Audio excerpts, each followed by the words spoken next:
태풍 모토라고 써 있는데 이게 움직임을 가지면서 이제 솔이 지금 하나 둘 셋 9번이 총 나오는데 솔을 계획적으로 점점 빌드업을 해가는 게 굉장히 중요해요. 그래서 오른손 같은 경우에는 악보에 나와 있는 지시대로 크레센도를 조금 계획적으로 세워서 점점 크게 만드는 게 중요하고 또 왼손은 대비가 되게 디크레센도 표시가 되어 있어요.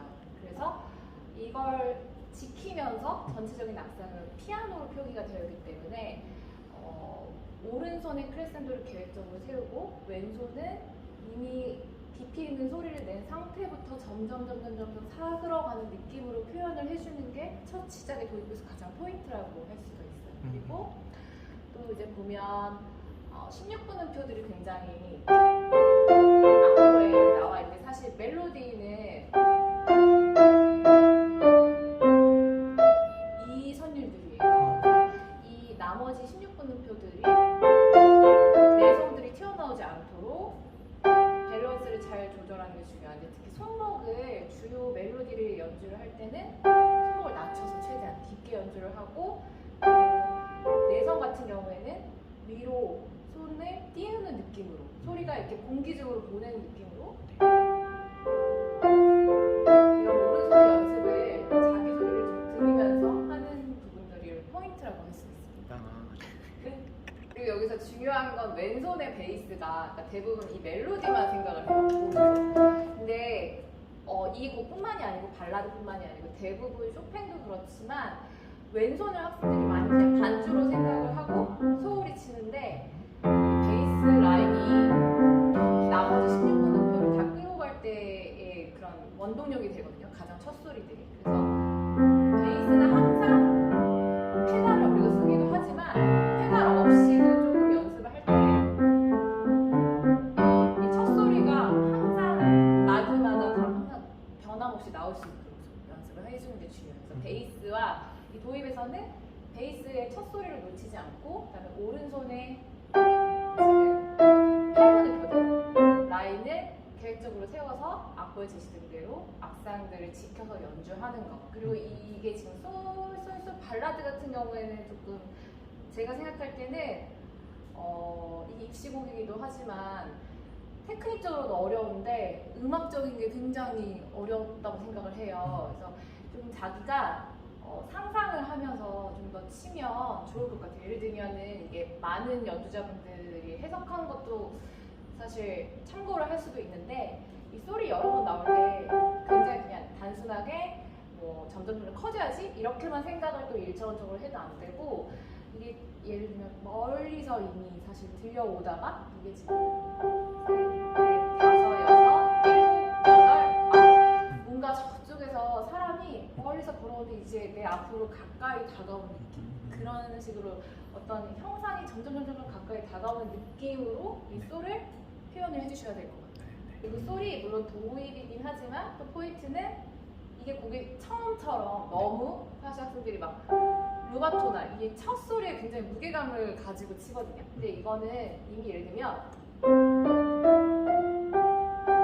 뭐 시작음이 아니고 5번째 음인 거예요. 이미 시작이 되고 있었던 음이라고 생각을 하고 연주를 하기 전에 예비박을 세는 거예요. 하나, 둘, 셋, 하나, 둘, 셋, 솔, 또 노래할 때 뭐 도레미 파, 솔, 이게 첫 소리처럼 들리면 안 돼요. 뭔가 띄어 있는 소리처럼.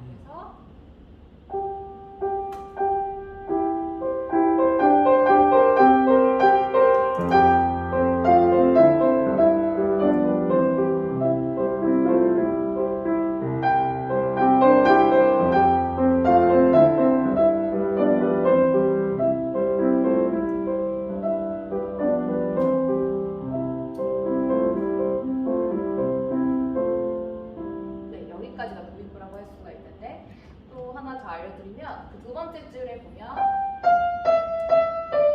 오른손의 요 선율이 미레도미가 이제 세 번째 줄에서도 미레도미 같은 게 2번이 반복돼요. 그럼 이제 대부분의 이제 학생들은 앞이 좀 크고 뒤에는 조금 뭐 악상의 변화만 생각을 하는데 사실 악상은 전부 다 디미누엔도로 표시가 되어 있어서 더 이상 작아지기는 힘들 수가 있어요. 그래서 이런 부분들 다른 느낌을 주기 위해서 마지막에 나왔던 그 세 번째 줄의 미래도미는 타이밍을, 예를 들면 이건 저의 주관적인 생각이지만 앞에 미래도미는 그냥 갔으면 세 번째 줄에서는 이제 마무리하는 느낌으로 조금 도와 미 사이에 약간의 시간차를 주면서 좀 더 사그라든 느낌을 과장되게 표현할 수가 있을 것 같아요. 타이밍을 좀 더 주면 표현을 할 때 꼭 단순히 소리를 작게 크게만 하지 않더라도 이런 부분은 고전 시대에서는 이렇게 표현하면 안 되지만 낭만 시대에서는 얼마든지 조금 더 음악적이거나 연주자의 주관적인 부분들이 생각이 들어가도 상관은 없어요. 약간은. 그래서 타이밍을 가지고 표현하는 것도 할 수 있을 것 같아요.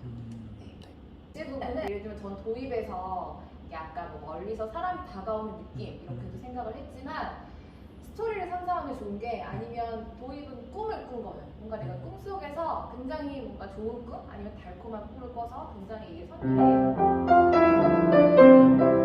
어떻게 보면 시메이저로 시작을 했거든요. 근데 여기서 이 도 액센트가 나오면서 뭔가 꿈이 이제 깬 거예요. 이게 내가 꿈속에서 뭔가 대화를 예를 들면 사랑하는 사람은 굉장히 달콤한 꿈을 꿨었는데 꿈을 깼더니 이건 현실이 아니었어요. 그래서 여기는 이제 현실에서 굉장히 이 테마 부분 같은 경우에는 뭔가 불안함 아니면은 자기가 감정을 조금 절제할 수 없을 정도로 굉장히 불안하거나 뭐 격렬하거나 여러 가지 언어로 뭔가 표현하기 힘든 그런 것들이 선율에 나오거든요. 그래서 약간 그런 마음들을 가지고 연주를 해보면 좋은데 일단 처음에 액센트 굉장히 시작하기 중요해요. 왜냐하면 여기서는 페르마타를 가지고 사라졌어요.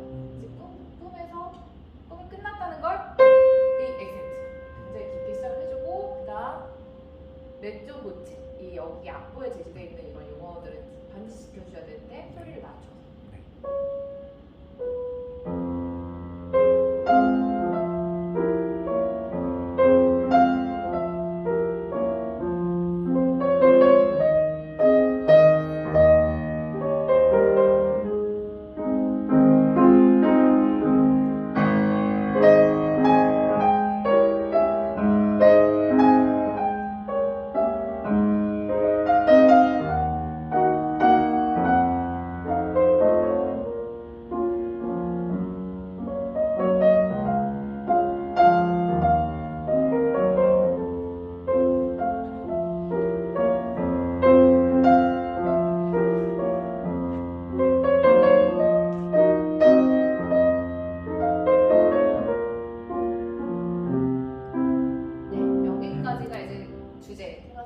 볼 수가 있어요. 그 다음에 이제 조금씩 더 발전해 가는 건데 이 주제에서 중요한 건 사실 쇼팽이 이 멜로디 도파미 시레만 가지고 계속 발전을 시켰거든요. 근데 여기서의 포인트는 항상 끝 처리는 쇼팽이 마무리를 할 때 디미누엔도를 썼어요. 그래서 보면 항상 여기 끝 처리는 디미누엔도를 해주셔야 되고 그 다음에 이게 주제는 왈츠풍이에요. 그럼 제 1주제가 22마디 정도에서 실솔 하면서 이제 끝나잖아요. 근데 이전에 도입 부분이 좀 꿈을 꾸는 듯한 이제 거기 그런 느낌이다가 인템포 7마디 나오면서 이제 그 도음을 누르면서 이제 꿈을 깨는 듯한 느낌이었는데 선생님의 연주를 지금 듣고 제가 느낀 점은 어떤 거였냐면 멜로디가 너무 아름다운 거예요. 그러다 보니까 여전히 좀 저는 꿈을 꾸는 듯한 또 그런 느낌이 있어요. 이게 원래는 아름다운 것도 있지만 제가 좀 더 표현을 사실 더 했어야 되는데 슬픔도 있어야 돼요. 슬프지만 아름다운 거. 그러니까 이게 사람마다 조금씩 다른데 약간 저는 어떻게 상상을 하고 쳤냐면 대부분 발라드는 물론 악보에 나와 있는 대로 사실 악상을 지키는 것도 중요한데 스토리를 자기가 뭔가 작가가 돼야 돼요. 그래서 앞에는 굉장히 막 사랑하는 연인이랑 내가 좋았던 기억. 근데 여기서는 사실 이미 그 사랑하는 연인은 헤어진 상태예요. 그래서 이게 근데 헤어졌지만 막 뭐 싸워서 막 안 좋게 끝난 게 아니고 어쩔 수 없이 헤어진 거예요. 뭔가 우리 둘은 서로 사랑하지만 네. 그래서 되게 슬프지만 아름답다는 게 무슨 말이냐면 네.